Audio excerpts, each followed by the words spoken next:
Greenpeace vient d'être condamné à payer 666 millions de dollars à Energy Transfer pour s'être opposé à la construction d'un pipeline sur des terres autochtones.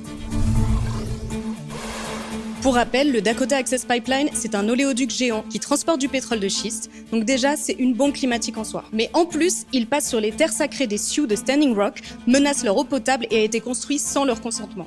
Alors là, on est sur un super combo écocide et néocolonialisme. Du coup, les Sioux se sont mobilisés, soutenus par des milliers de gens, des ONG, des écolos, des vétérans. Réaction des autorités? Une répression hyper violente et des arrestations par centaines. Et aujourd'hui, ce n'est pas l'entreprise pétrolière qui est sur le banc des accusés. C'est Greenpeace, pointé du doigt par Energy Transfer pour avoir diffamé l'entreprise et pour avoir participé à une conspiration dans le but de nuire au projet. Verdict, 666 millions de dollars d'amende, une sanction symbolique et punitive que Greenpeace a dénoncée et à laquelle l'ONG compte faire appel. Ce type de procès, ça a un nom. On appelle ça une procédure bâillon. Les entreprises qui utilisent la justice pour faire taire toute critique. Tu dénonces? On te saigne. Greenpeace, c'est pas la première fois que ça leur arrive. En 2019 déjà, un exploitant forestier voulait leur soutirer 300 millions de dollars. En France, on a le groupe Bolloré qui a attaqué journalistes et ONG à la chaîne. Le but, c'est même pas de gagner, le but, c'est de faire peur, d'épuiser, d'intimider. D'ailleurs, des observateurs indépendants du procès ont tiré la sonnette d'alarme. Ils parlent d'un manque d'impartialité flagrant. Un jury biaisé, un procès organisé dans un fief pétrolier et des refus systématiques de déplacer l'affaire. En clair, tout a été fait pour offrir à Energy Transfer une victoire sur mesure.